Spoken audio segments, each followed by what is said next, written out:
Every morning, it's the same thing. People lining up at the pumps that seem to always be full. I've seen fights erupt when someone cuts in line at the pump.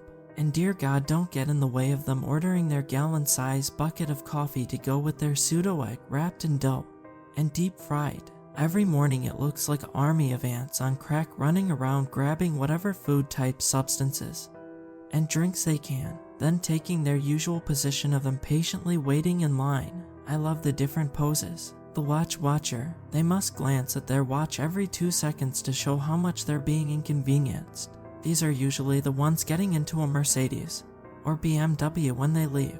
I don't know why they don't get their breakfast catered. I'm sure they can afford it. The foot tapper, usually they have something stuck in their ear and can't hear their order being called. The heavy sigher, it exhales loudly every third time the watcher checks the time, and when the foot tapper has to be told to move up in line, as if anyone could hear him over the music that's blaring so loud over the speakers, making it so easy for everyone. Did I happen to mention I work here? Sometimes I wonder why after the things I've seen, not just the idiots, but other things, much darker things. But we'll get to that. Every morning I have to deal with these idiots. Is it still called road rage if you feel it in a gas station? As much as I hate them, customers are actually the easiest part of my job.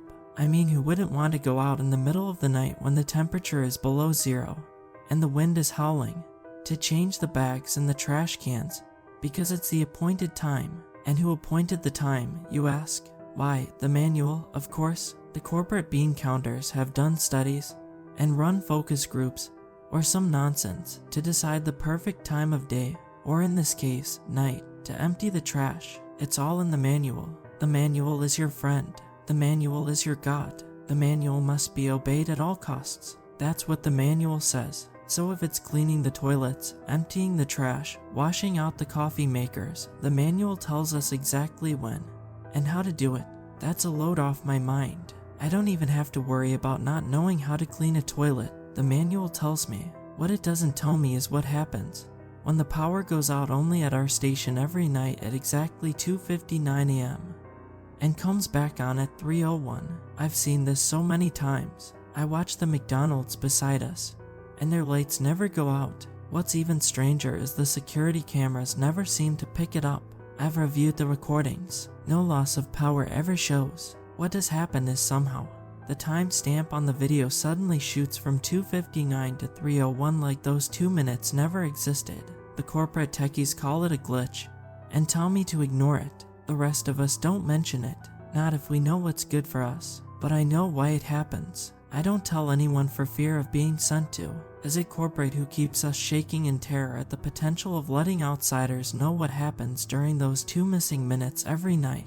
Yes and no. It's something much closer, much darker, something that could. I guess the best way to describe it would be to tell the story of Kenny. I know, when I first heard his name I did the famous line from South Park, "Oh, no, they killed Kenny." It used to make me chuckle. I don't do that anymore. He started working here around 5 months ago. Wow, has it really been that long? Anyway, he was just another goofy teenager starting his first job after high school. Not that I was an elder scholar or anything. I only started here a year before Kenny did. He was fun to work with and we instantly became buddies. We loved to goof off during the night shift. Most nights it was just us working together. The place was usually dead from midnight until 5. We would rush around to get all our chores done so we had some free time. More than once we got into chicken nugget battles, which would have us cleaning up right before the morning rush help came on. We found out exactly where the cameras could and couldn't see and hid from them while we held our battles. We became so good at it that the night security guys would call and ask where we were. Yes, the corporate bean counters monitored us night and day. Big Brother was always watching. More than once we discussed the option of tearing down the cameras and visiting corporate headquarters to shove them, while in some very interesting and anatomically uncomfortable areas of management's collective persons. But as for what happened to Kenny, we were having one of our Nuggets battles when Kenny gave a shout. I went over to see what was wrong and found him holding his cheek. He said something sharp hit him. I told him I was just throwing nuggets when he looked down and found the offending object. He picked up a nugget that was broken in half, but there was something sticking out of it.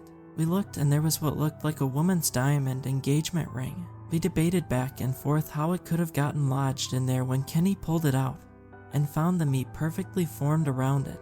"I don't think it got stuck in there," Kenny said. "I think it was processed this way." "That would mean," I said, "that someone was accidentally processed in the meat machine. Are we sure it was an accident?" Even as the words came out of my mouth, I knew how ludicrous they sounded. That kind of thing only happened in the movies, didn't it? Kenny's eyes locked on mine, and I could tell he was thinking the same thing. I looked up and saw that we were in the camera's view. "Stick that thing in your pocket, quick," I said. Kenny obeyed, and we went about cleaning up as usual, but I could tell it was bothering him. "Forget about that thing, man," I told him.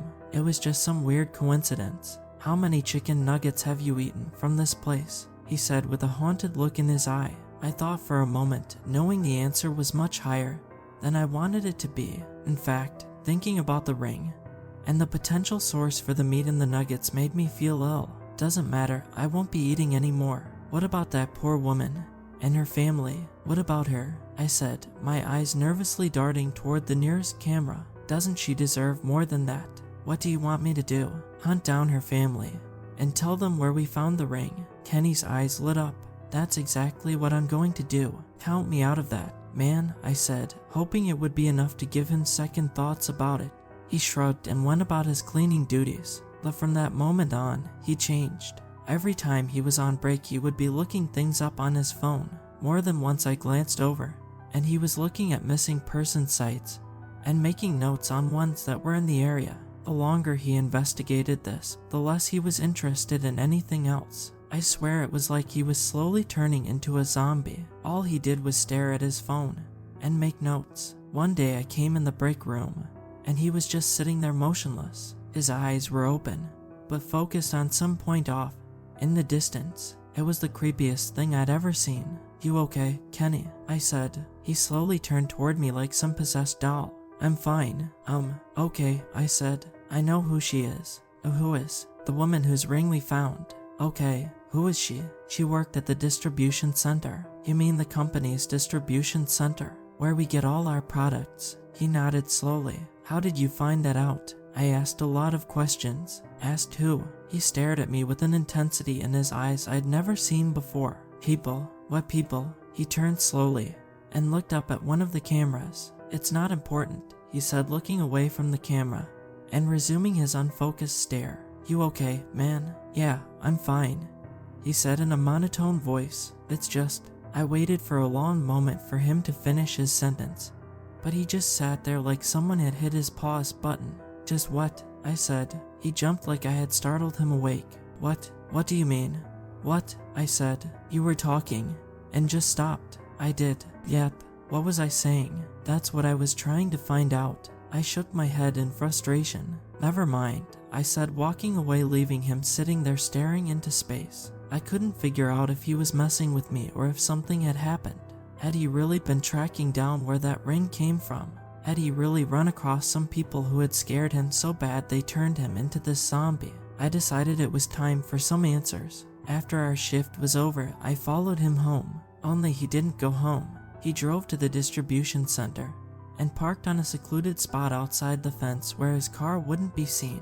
I waited for him to get out of sight before I parked my car and followed him. He stalked through the woods outside the fence for a while until he came to a section that came apart. When he pulled on it, he slipped inside, and I followed suit after he was out of sight. I came around the corner of the massive building and found him sitting at a picnic bench, smoking a cigarette. I stayed back and watched, shocked that I'd never seen him smoke before. I wondered why he would break in here just to smoke a cigarette. The answer came quickly. The door of the warehouse opened and 3 people stepped out. I held my breath thinking he'd been caught, but he was calm and continued to sit at the bench. In fact, the people who had come out began talking to him. He even offered one of them a cigarette. It was then I realized they were in the same outfit he was wearing.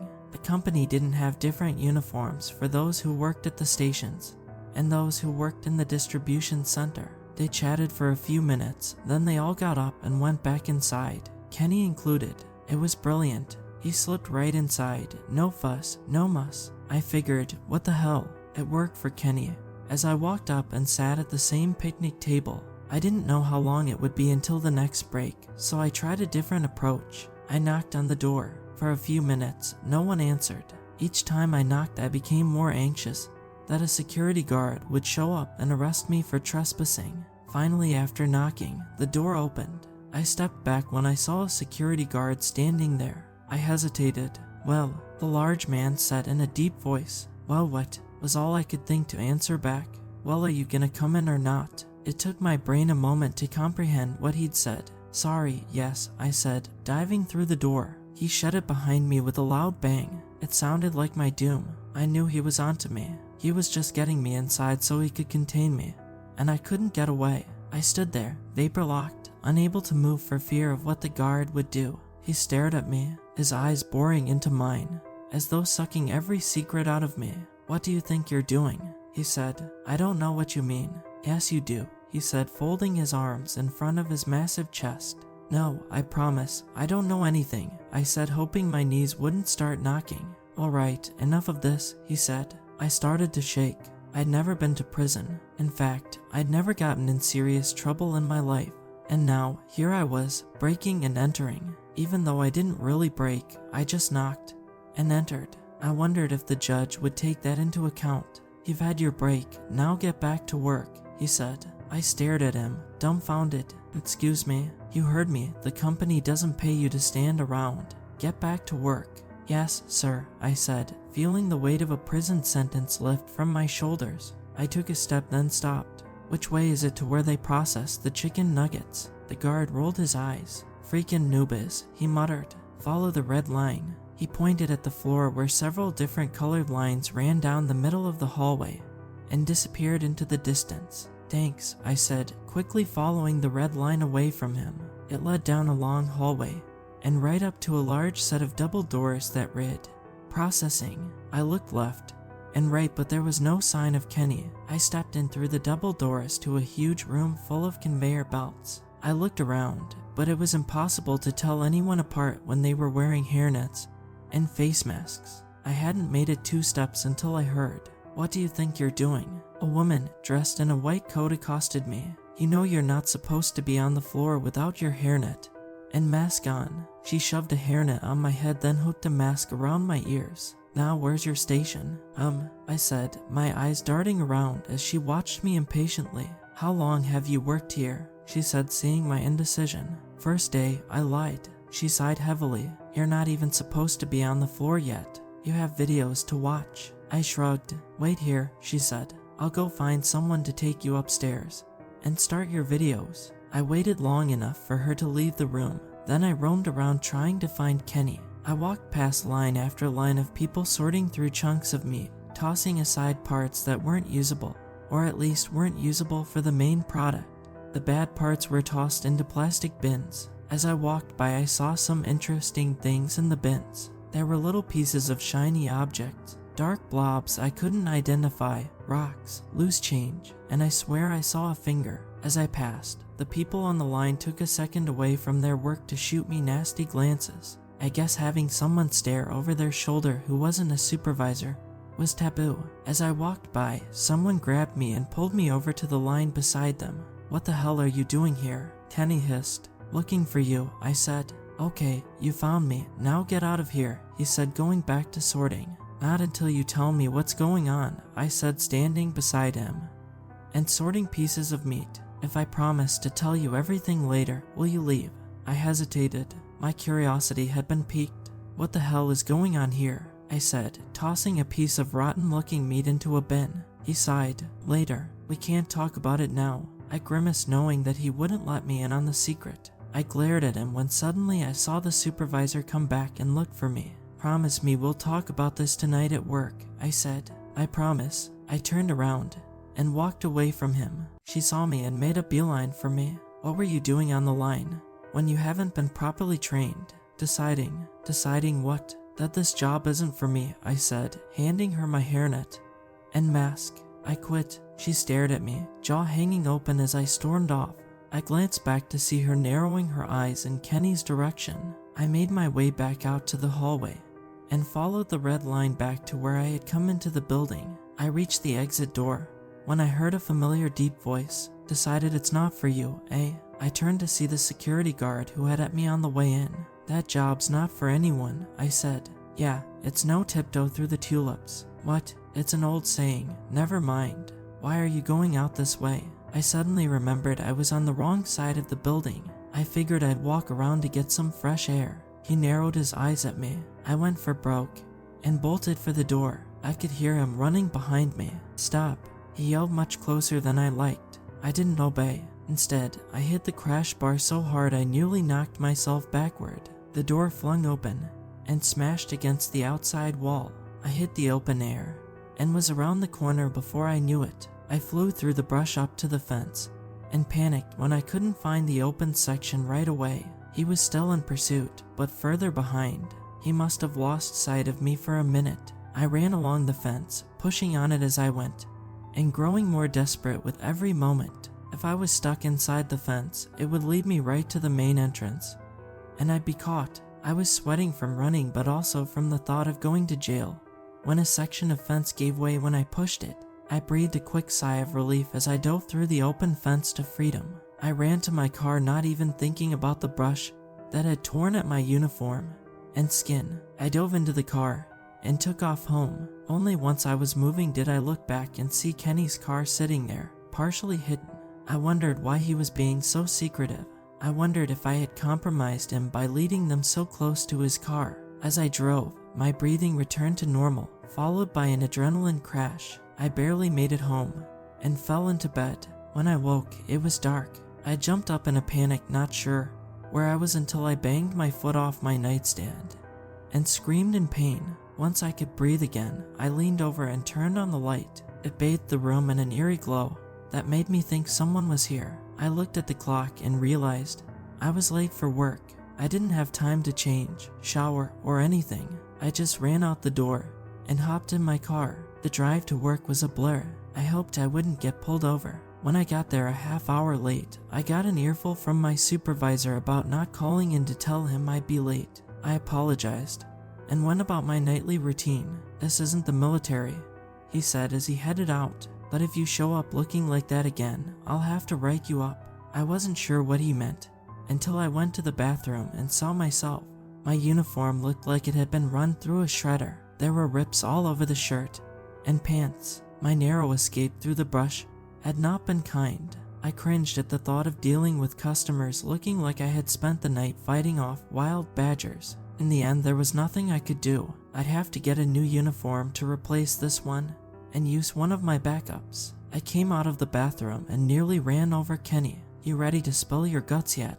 What are you talking about? He said with a blank stare. That's not funny, I said. You promised you'd talk to me tonight. I am talking to you. You're a real comedian. Now spill it. Spill what? I'm not laughing. Kenny, talk to me. He looked at me and his eyes glazed over. It scared me. Are you okay, man? I said. I'm fine. Okay, what do you remember about this morning? His eyes went a deeper glaze as he fell into a 1,000-yard stare. He didn't say anything for a long moment, and then it was like he woke up from a nap and looked at me. I went home and went to bed. I took a step back from him. No, man, you didn't. I didn't. You went to the distribution center. Why would I do that? I tried my best to find any sign he was joking, but I couldn't, and I knew him well enough to tell when he was serious. He was dead serious, and believed every word he was saying.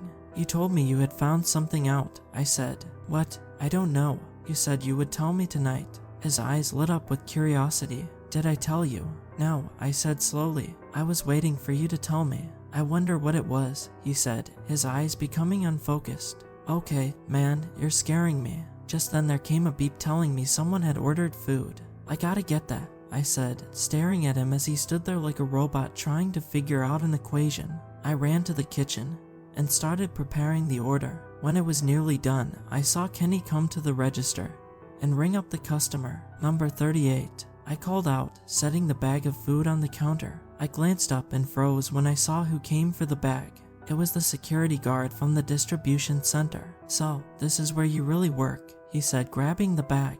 He shot me a sinister smile as he walked out. My fear melted, replaced with anger. I ran out the door after him. Hey, I yelled as he reached for his car door. Yeah, I approached slowly. What did you do to my friend? Who? The cashier, I said, pointing inside to Kenny standing there behind the counter looking like a statue. The security guard took a long look at him, then got a scared look in his eye. I have to go, he said, ripping his door open and diving inside. What did you do to him? I said, grabbing his car door and holding it open. Get away from me, he said. Tell me first. His eyes darted all around. I can't talk to you, he said, barely opening his lips and staring straight ahead. Why not? His eyes darted up to one of the many security cameras, then back to staring straight ahead. He ripped the door out of my hand, closed it, and roared out of the parking lot. I watched him go, more confused now than ever. I slowly looked around, and for the first time realized just how many cameras were aimed at the parking lot. I went back inside and did my job for the rest of the night, trying not to let my eyes drift up to any of the cameras. I kept my eye on Kenny too, watching for any stray glances out of character, anything that would tell me he was joking. I didn't see one all night. The longer he went, the more scared I became. When our shift was over, I offered to drive him home, but he said he would be fine and drove off looking like a robot zombie. I wondered if he would make it. I tried to sleep that day, but I couldn't get my mind to shut down. It hadn't been 2 weeks since Kenny had found that ring and started his quest for the truth. I got out of bed having slept maybe an hour and dragged myself to the bathroom when there was a knock at my door. I answered it, and there stood the security guard. What are you doing here? I said through blurry eyes. Can I come in? I don't know. Are you gonna arrest me for trespassing? Should I? I started to close the door. No, I'm going to tell you what happened to your friend. I stopped and reopened the door. He stepped inside, giving the place a quick once over. Okay, so what happened? He asked too many questions. What do you mean? He sighed. I've worked at that place for a while now, and one of the things I've learned is you don't ask questions. I don't get it. He showed up about a week or so ago. He just blended in and started working on the line. Next thing I know, I'm hearing workers talk about someone causing trouble. I narrowed it down to your friend and tried to talk some sense into him, but he wasn't having it. That day that you pulled your escape act, they pulled him in and had a discussion with him, and that's what made him go all zombie on me. You don't get it, the guard said. They drugged him. What? They have this drug they use that slowly eats away your brain until there's nothing left. Wait, they're killing him. That's the way it works. But why? He looked around the room as if searching for something specific.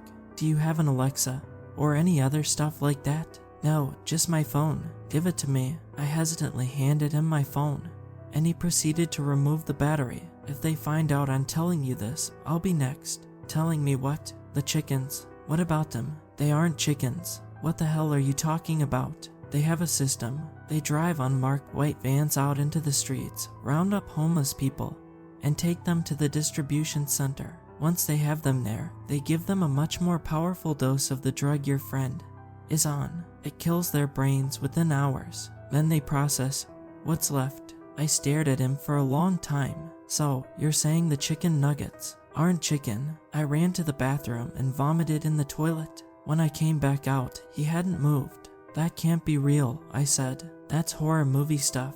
You might be surprised how much stuff you see in movies that is secretly real. So, you're saying my friend was poisoned? He nodded, because he asked too many questions. He nodded again. Then why is he still alive? I don't know. Maybe as a warning to you. You were there too. That's how they work. They can get to you anywhere. They can slip it into your food or drink. They can mail you a letter with the drug on it. They can slip it on your car's door handle. It isn't just street people they grab. Protesters, whistleblowers, anyone who threatens their business. Do you know how many people disappear in this city every day? No, let's just say they process a lot of chicken. What about all those workers? Wouldn't they know it wasn't chicken? They give them a lower dose, just enough to keep them from asking questions. I looked around the room. Okay, where's the hidden camera? His eyes darted around. What camera? The one for the reality show? Or whatever you and Kenny are in on to prank me? If you don't believe me, I don't believe you. He hung his head. I stuck my neck out to come warn you. While I appreciate the warning, I said sarcastically. He turned and walked to the door. Just keep an eye on your friend, he said, opening the door, and watch out for white vans. He closed the door behind him. It was nearly time to go to work. I shook off the thought that was clinging to the back of my brain. What if he was right? I showered and dressed, and made it to work on time. The shift was uneventful except for my continual attempts to snap Kenny out of it. He didn't respond. It was just before 3 a.m. when I saw a white van pull up. No one got out of it, and I couldn't see inside because it had tinted glass. I shrugged it off and went back to my job, mopping the kitchen floor. The guard's words came to me as I was doing my chores. I looked back out at the white van, but it was gone. I shrugged and went back to cleaning. A few minutes later, I came out of the back room because someone was yelling, "Isn't anyone working around here?" An angry man raged at the counter. "I'm sorry," I said. "The cashier must be in the bathroom." I took care of him, then went on a mission to find Kenny. In his condition, he could have wandered off somewhere or gotten stuck in a closet. 20 minutes later, I was frantic. I hadn't seen hide nor hair of Kenny. I was even tempted to check on the roof, but the access ladder was still locked. It was starting to get busy, and I didn't have time to search for him anymore. Between cooking and running register, I was falling behind by the second. I had a lot of irate customers by the time day shift came in and bailed me out. I was so far behind I stayed for an extra hour just to help them catch up. After my shift, I went to the supervisor. "I'm worried about Kenny," I said. "It's not like him just to disappear like that. Maybe he got sick and went home without telling you. Maybe, but then why is his car still here?" He looked at the security monitors, and sure enough, Kenny's car was still sitting in the employee's parking lot. "That is weird. Tell you what, if he calls and I'll give you a call." "Fair enough," I said, yawning. I drove home and fell into a deep sleep. When I woke, I felt more refreshed than I had in days. I went into work that night expecting to find Kenny there laughing at me for falling for such an awesome prank. He wasn't there. Instead, I had someone from day shift who had volunteered to work overtime. For 3 days, Kenny didn't show up. On the 4th day, I got a surprise. In the morning, I was making food orders when I called an order number, and the guard walked up to take his food. "Hey, have you seen Kenny at all?" I said. "I'm sorry, do I know you?" He said, "Haha, very funny. Seriously," I said, leaning closer. "Do you think they did something to him?" "Who did what to who?" I looked into his eyes and let go of his bag of food. He had the same vacant stare Kenny did just before he disappeared. "You have a good day now," he said with a smile. Before walking out, I suddenly felt surrounded and alone at the same time. I glanced up at one of the cameras. As its mechanical eye stared back at me, I stopped questioning what happened to Kenny. Deep down, I knew. They towed his car out of the lot. I don't know where it went to. Maybe there's a corporate car crusher for the vehicles of their victims. The worst part is they continue to get away with it. I wish there was some way I could prove what I know, but I can't. Without going into the distribution center and getting evidence, I've got nothing. I keep coming to work for some reason. I've started looking for another job. I've written this all down in hopes that someday someone might be able to use it, that they would read this and look in the right place to discover this horrible truth. I've been feeling more tired lately. Maybe it's just knowing about this horrible thing that's happened and having no way to stop it. I wanted to write more of what I remembered in my journal, but my thoughts seem to slip away so easily. It's been a few days since I've written anything, I think. Or has it been a few weeks? I keep getting thirstier for soda. I'm glad the company lets us have free soda when we work. I keep looking up at the cameras for some reason, but I can't remember why. I read the words on the page, but don't remember writing them. I see a white van pull up. It must be a customer. It's nearly 3 in the morning. I hope they come in before the power surge.